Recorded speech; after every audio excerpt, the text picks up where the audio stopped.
بیننده های گرامی، سلام مجدد عرض میکنیم خدمت شما.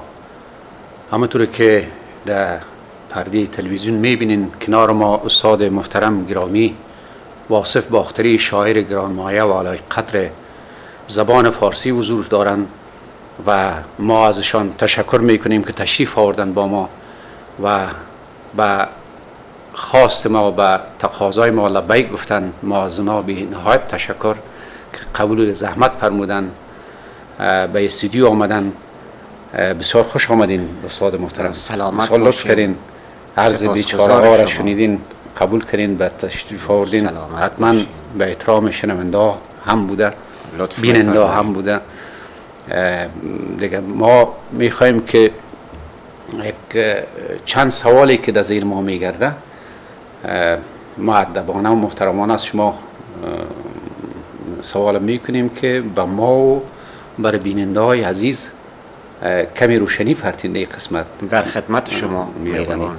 یکی ایست که استاد میگن که وقتی که در افغانستان فارسی گپ میزنن میگن این دری است و کسی که به تاجیکستان صحبت میکنن میگن او تاجیکی است و به ایران میگن فارسی است.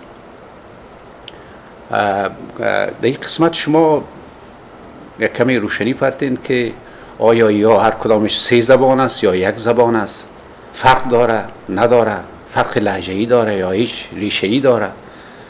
اگر لطف کنین استاد محترم.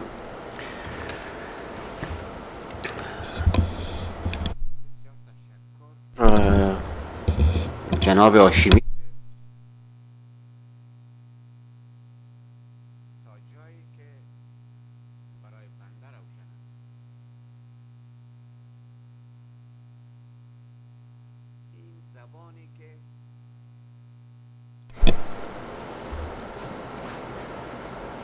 یعنی صدا بخلم که اونجا قطع شد. خب بسیار بخشید. این شما باید مدرس و شروع کرد. نه شما اثر باید صحبت کنید. نه امیال چیز بله. بسیار تشکر دوست گرامی جناب هاشمی صاحب.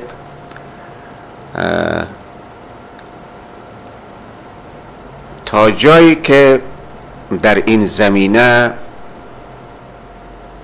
اطلاعاتی در ذهن بنده است، ما به خدمت شما و بینندگان گرامی به عرض میرسانم. این زبانی که از کرانه های دجله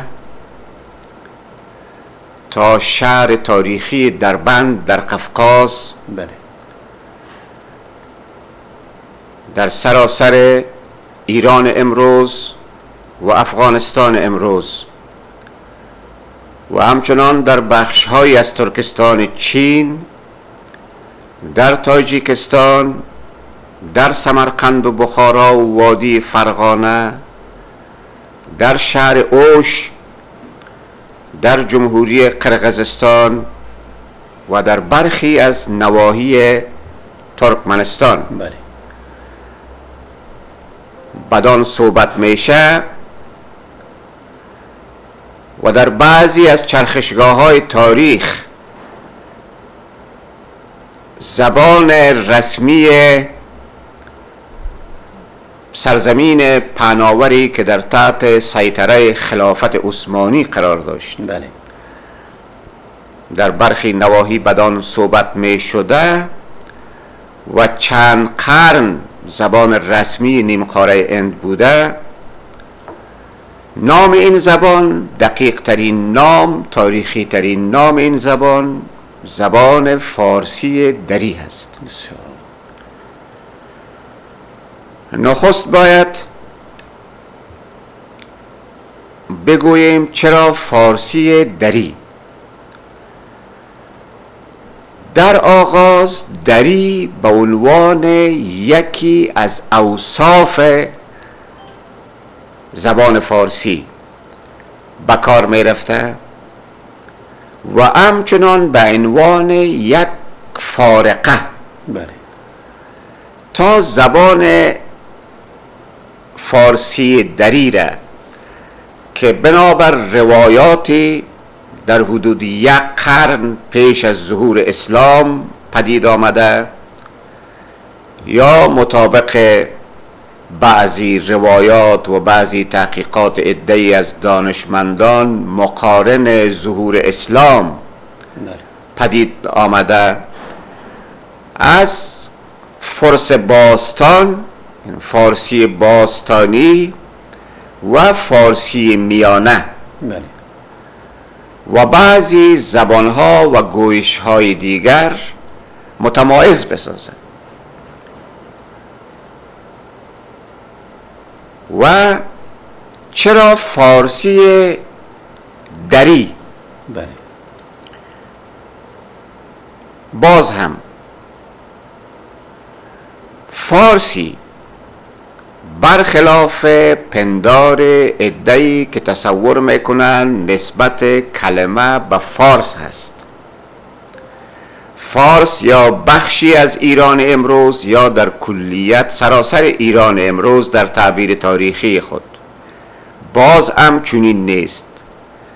مطابق پژوهش‌های عده‌ای از دانشمندان در چند دهه آخر، مخصوصاً بر اساس تحقیقات شماری از خاورشناسان، مسئله چنین است که این زبان به پارت منسوب است، نه به فارس. یعنی هیچ ارتباط به فارس نداره. به فارس نداره. و پارت همان گونه که در کتاب‌های معجم، در کتب دایره المعارف و در کتب کهن و امروزی جغرافیای تاریخی به معرفی آن و به تعیین حدود الثغور آن پرداخته شده، پارت از نامهای کهن خراسان است. یعنی پارت پیش از آریانا بوده؟ نه، پارت یکی از ولایات آریانا، درست. یکی از ایالات آریانا در تعبیر بسیار بزرگ خود. درست. با معذرت. و در مورد جزء دوم دری، سالهای سال چنین پنداشته می شد و تا حال هم عده‌ای برانند و نوشته میشه و گفته میشه که زبان دری یعنی بدین تعبیر و بدین معنا که دری منسوب شده به دره یا دربار، زبانی که در میان دره ها به وجود آمده یا زبانی که زبان رسمی بوده و زبان گفتگو و زبان فرمانها و مناشیر دربارها بوده. اما باز هم یک رشته نظریات جدید در مورد این انتساب وجود داره که عده‌ای از دانشمندان و متخصصان زبانشناسی تاریخی مخصوصاً به این عقیده هستند که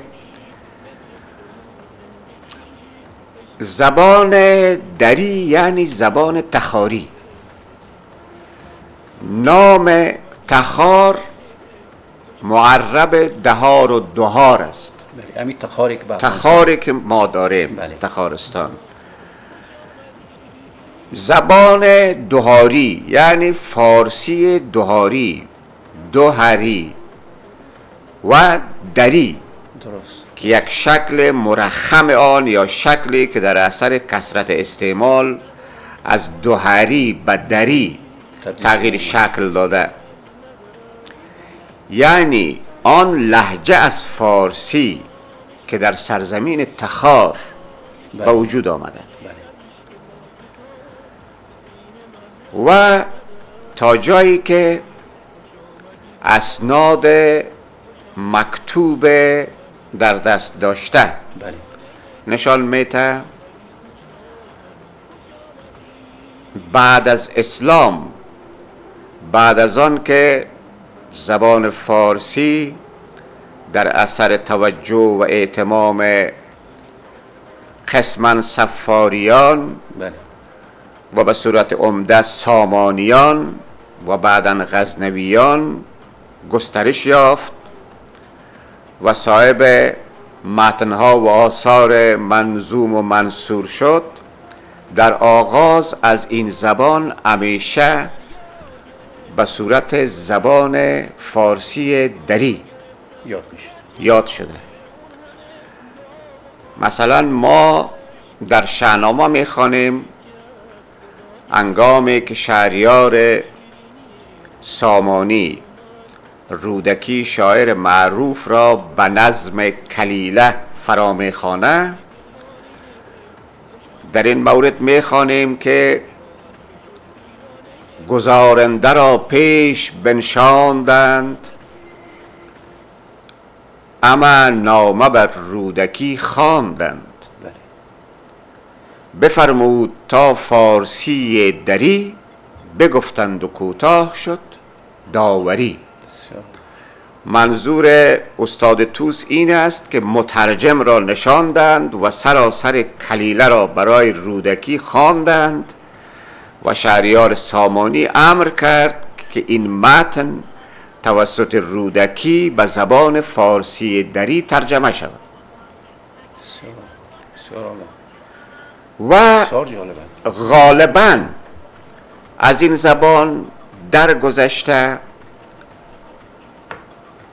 به زبان فارسی تعبیر شده، چه در قلمرو امروزی ایران، چه در جمهوری‌های قفقاز، چه در جمهوری‌های آسیای میانه کنونی و در افغانستان امروز و در نیمقاره هند و ترکستان چین و در سرتاسر جهان.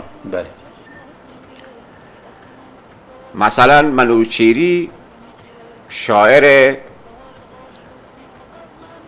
روزگار غزنویان گفته یک مرغ سرود فارسی خواند، یک مرغ سرود ماورالنهری. یا شخص سلطان محمود غزنوی در مورد بت‌های بامیان، بله، هنگامی که از استاد ابوریحان بیرونی خواهش میکنه تا چیزی بنویسه به زبان فارسی با استفاده از سرخبط و خنگبط عنصری، یعنی از شادبهر و عین الحیات به زبان عربی. ما در آثار گم شده ابوالفضل بیهقی میخوانیم که سلطان غزنه به ابوریحان بیرونی میفرماید که ای بوریحان، حدیث این بتها از فارسی به تازی اندرار، تا اما جهانیان از کم و کیف این اصنام آگاه شوند. و باعث مثال در ادبیات معاصر افغانستان در سراج الاخبار محمود طرزی زبان فارسی را زبان شیرین فصیح الارجاء فارسی تعبیر میکنه و عبدالعلی مستغنی شاعر بسیار مشهور میفرماید که در زبان فارسی کو شاعری مانند من. بله. و کسانی که سنشان امروز به 50 و 57 یا بالاتر اگر هست بروشنی گواه این مطلب هستند که در مکاتب افغانستان در نصاب تعلیمی مضمونی به نام قرائت فارسی بود. بله. و زبان فارسی بود تا اینکه در قانون اساسی تصویب شده به سال 1343 خورشیدی به جای فارسی یکی از زبانهای رسمی افغانستان زبان دری است. چنین تعبیری به میان آمد. علتش چی بود استاد؟ چرا فارسی نگفتن؟ در مورد علت در امین روال صحبت ما میرسد به همان جا.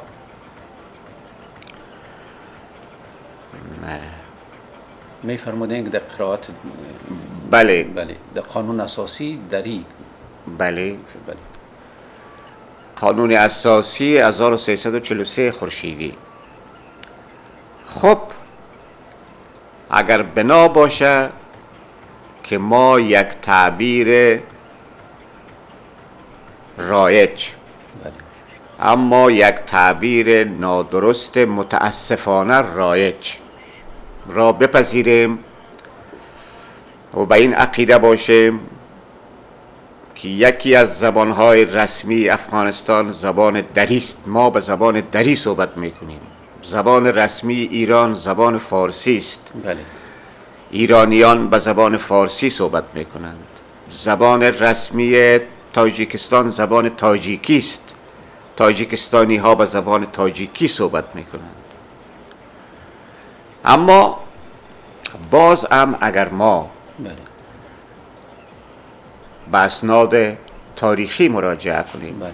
میبینیم مثلا رشیدی سمرقندی از نامش برمیاد که رشیدی سمرقندی شاعر قرن 6 بله. میفرماید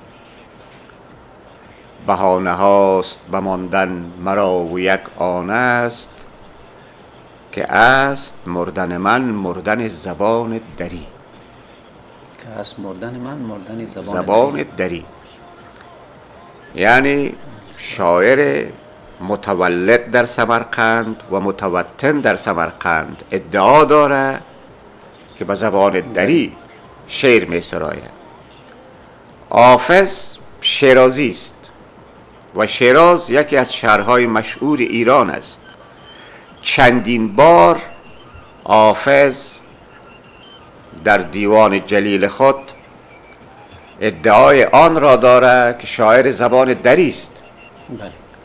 چو عندلیب فصاحت فروشده حافظ، تو قیمتش به سخن گفتن دری بشکن. ز شعر دلکش حافظ کسی شود آگه که لطف طبع و سخن گفتن دری داند. حتی در روزگار کنونی ما ملک الشعرا بهار شاعر و ادیب و محقق برجسته ایرانی 55 سال پیش از جهان درگذشته. وی در مثنوی مشهور 4 خطابه خود گفته که عصر پسین نیز سخن مرده بود، کرم ستم بیخ سخن خورده بود، شعر شده مایه رزق کسان، مدح و اجا کاسبی مفلسان. من به سخن زمزمه برداشتم، پرده ز کار عمه برداشتم، شعر دری گشت ز من نامجوی، یافت از آن شاعر و شعر آبروی. نظم من آوازه به کشور فگند، نثر من آیین کهن برفگند. یعنی بهار هم از فارسی تعبیر دری را به دست میده. خوشا به حال شما سرکتی حافظی خوب. خواهش میکنم شما لطف میکنین. یا امین شاعر در مورد فردوسی میگه بیگمان پس خازن فردوس فردوسی بود، کو بود بی شبعه رب النوع گفتار دری. و متقابلا حکیم ناصر خسرو قبادیانی بلخی شاعر و متکلم و نویسنده بزرگ قرن 5 که بلخی هست و در بدخشان سالهای زیادی از زندگانی خود را سپری کرده و در امانجا به خاک سپرده شده، در یکی از قصاید خود می فرماید که در زبان فارسی امروز شخص اولم. یعنی این گونه تفاوت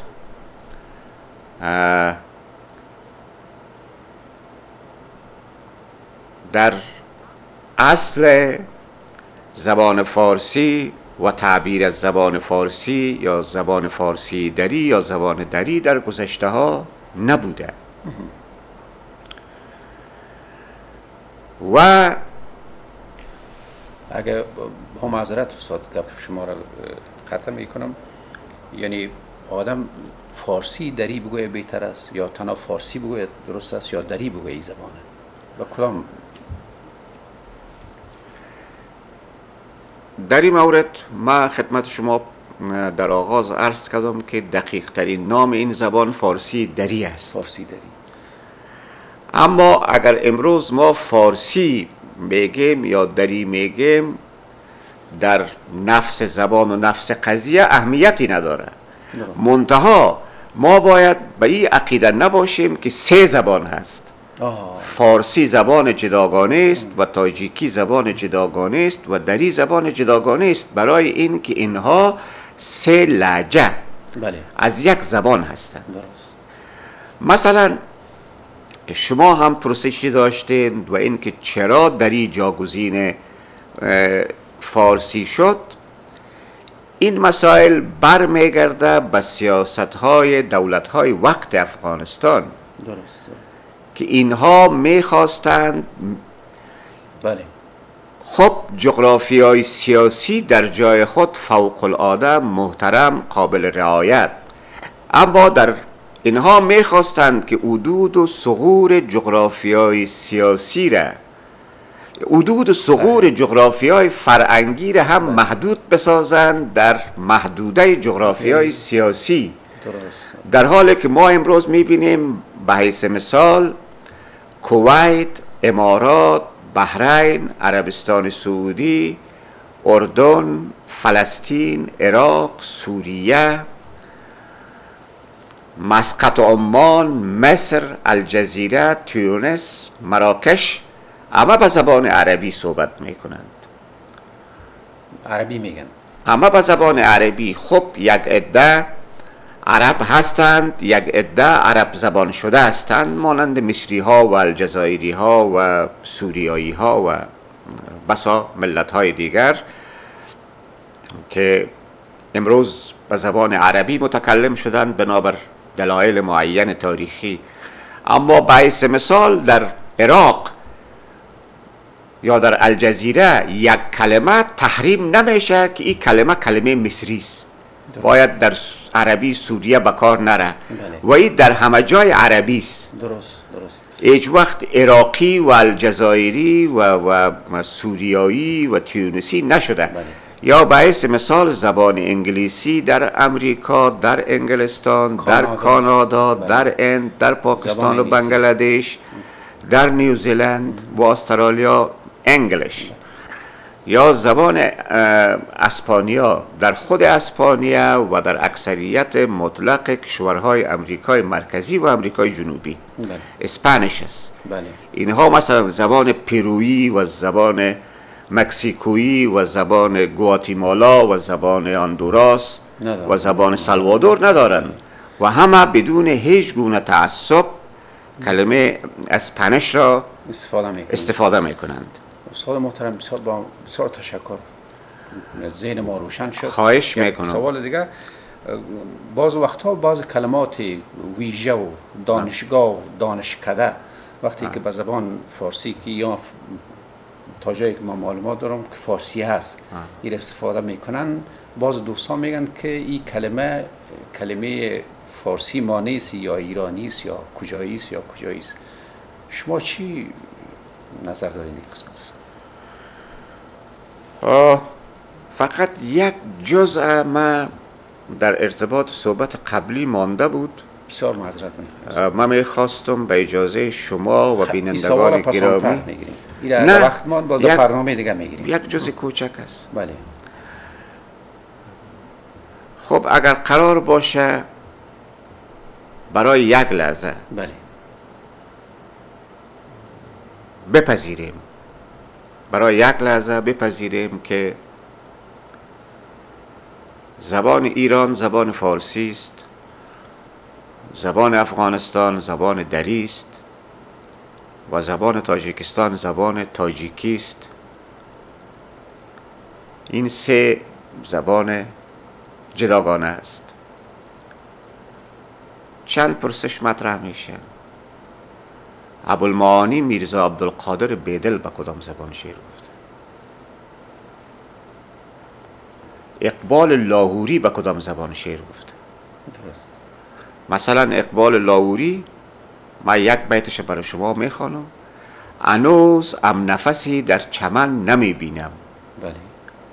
بهار میرسد و من گل نخستینم. بسیار. من گمان میکنم که در کابل و بلخ و هرات و بدخشان و جلال آباد و غزنی و تهران و اصفهان و شیراز و خجند و دوشنبه و فرغانه و سمرقند و بخارا همه این شعر را چنین میخوانند و معنای آن را بله. همان گونه که ما استنباط میکنیم استنباط میکنند. درست. درست. به حیث مثال، هنگامی که جمهوریت یوگسلاوی بود سالهای پیش، بله. بوسنی نام بسیار مشهوری نبود. درست. امروز بوسنی نام بسیار مشهوری است با هویت سیاسی مشخص خود. در همین بوسنی مخدوم افندی احمد سودی شرح بوستان و شرح گلستان سعدی نوشته و شرحی بر حافظ نوشته. بسیار جالب است. و در اینجا شاعر مسیحی به زبان فارسی شعر گفته. جالب است بسیار. که سالها پیش در این زمینه شادروان استاد نکهت سیدی، استاد فاکولته ادبیات، که چند سال پیش چشم از جهان پوشید، یاد ایشان گرامی باد، مقالتی نوشته بودند: رخت زهای دلم گر نهان کنی چه عجب، کسی چگونه نهد شمع در دریچه باد. این از یک شاعر بوسنیایی است. بخشین رخت ز آه دلم دلم گر نهان کنی چه عجب، کسی چگونه نهد شمع در دریچه باد. بسیار. و مثلا این با کدام زبان؟ شعر این شاعر بوسنیایی فارسی است، دری است، تاجیکی است، چی است؟ درست. خب فارسی دری هست. درست. یک افغان، یک ایرانی و یک تاجیک و فارسیدان نیمقاره، فارسیدان ترکستان چین، همه این را میخوانند و از آن بهره معنوی میبرند. در مورد کاربرد بعضی کلمات که شما فرمودین، من خدمت شما عرض میکنم: اول این که فلان کلمه کجایی است، تعیین و تثبیت این موضوع کار هر کس نیست. درست. کار متخصصین زبان بله. و کار کارشناسان خاص عرصه ادبیات است. درست. و مخصوصا این مسئله وقتی بسیار خطرناک و بیدادگرانه میشه که دولت ها بله. در این مورد مداخله کنند و این گونه مسائل را با فرمانهای دولتی یا با قرارهایی که از طرف وزارتهای معارف یا وزارتهای مطبوعات صادر میشه حل و فصل کنند.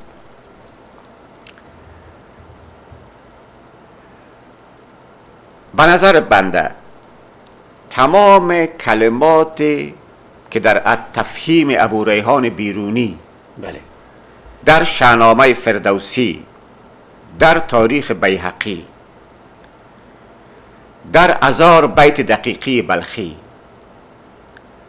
در شعرهای ابو شکور بلخی و ابو المؤید بلخی و رابعه بلخی و عنصری بلخی و در آثار نظم و نثر حکیم ناصر خسرو قبادیانی بلخی و در آثار گرانبهای سنایی غزنوی، در کلیله و دمنه ترجمه نصرالله منشی غزنوی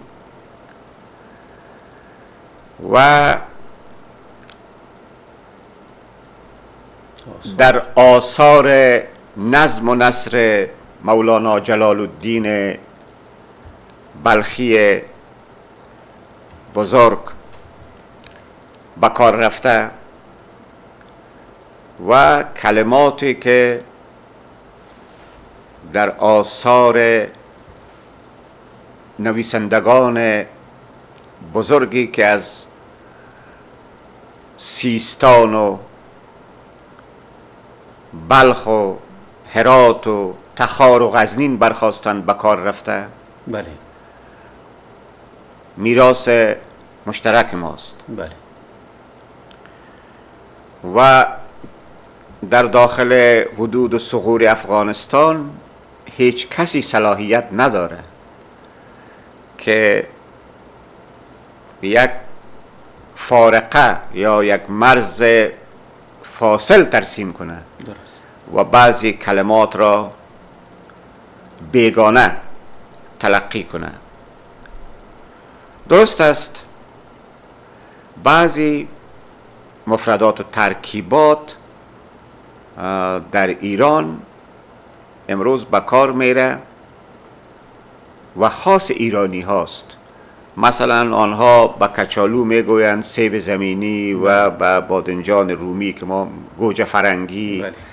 یا در عوض خودخواه مثلا یک کلمه به کار میبرند نانور. بله. و به عوض کلمات زیبا یا قشنگ یا مقبول که در کابل رایج است اونها میگویند تو دلبرو. بله. اینها به نظر بنده اصطلاحات و تعبیرات خاص ایرانی است. اما تو در افغانستان هم مثلا طرف شمال ماس جرات میگن. بله. اما تو چیزا داره. بله. بله. و به خدمت شما عرض کنم که باعث مثال ما امروز در افغانستان کلمه پزشک به کار نمیبریم به جای دکتر یا طبیب. بله. و ما تجویز نمی کنم که این کلمه دوباره رایج شود. بله.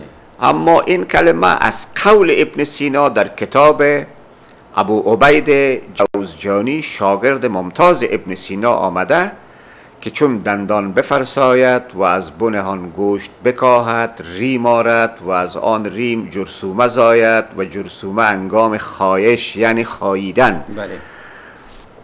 در لقمه درآید و اندر عمل عزم نقص پدید دارد. آنگه پزشک دانا گوید که مرین را گزیر نبود جز کندن دندان. بسیار عالی، بسیار عالی. ولی استاد محترم من تحسین میکنم این حافظه شما را اگر امی متن اگر در روی کاغذ می بود ما خواندن نمی‌تونستم. خواهش میکنم از برای خدا. ما برنامه فکر میکنم به پایان رسیده. شب به پایان آمد و این داستان باقی هنوز. ما شما را باز در برنامه دیگه زحمت میتیم که بیننده‌های ما با تشنگی فراوان علاقمند شنیدن سخنهای شما و تشریحات شما هستند که همچنان ما و شنونده‌های داخل و خارج امریکا و اروپا و افغانستان شما را برنامه دیگه هم زحمت میتیم. ما برای بیننده وعده میکنیم که انشالله جمعه آینده دمی وقت و دمی زمان باز خدمتشان حاضر میشیم. اگر خداوند تعالی توفیق عطا کرد دیگه ازشان خداحافظی میکنیم. شما من خداحافظی میکنم. از شما تشکر میکنم. خواهش میکنم.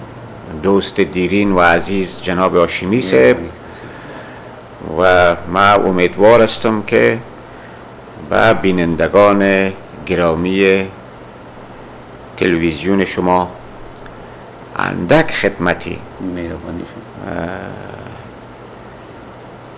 انجام داده بتانم. من شخصا به همه اقوام ساکن در افغانستان احترام بسیار عمیق دارم و به همه زبانها و لهجه های رایج در افغانستان احترام زیاد دارم. کوشش من این است که انگامی که ابن سینا از ماست ما نباید تنها به نامش اکتفا کنیم. درست. تمام آثار ابن سینا و تمام مصطلحات و مفردات و ترکیباتی که ابن سینا به کار میبره باز از ماست و گذشته از ما از همه کشورهای منطقه است و یک عده از بزرگان به جهان تعلق دارند. تنها منظور بنده امینه. چنین است، امان گونه که من به خدمت شما عرض کردم که من امروز هرگز تجویز نمی کنم که کلمه پزشک به حیث مثال در افغانستان دوباره مورد کاربرد قرار بگیره، استفاده شوه و یا اگر می شوه او کار تجویز یک اکادمی هست. درست. منتها تمام این مسائل باید بدون مداخله سیاستمداران و قدرت‌ها و دولت‌ها صورت بگیره. درست. تشکر استاد محترم. تشکر از شما. تشکر بیننده از بودنتان با ما، از همراهی شما. روز و روزگار شما خوش. خداحافظ شما.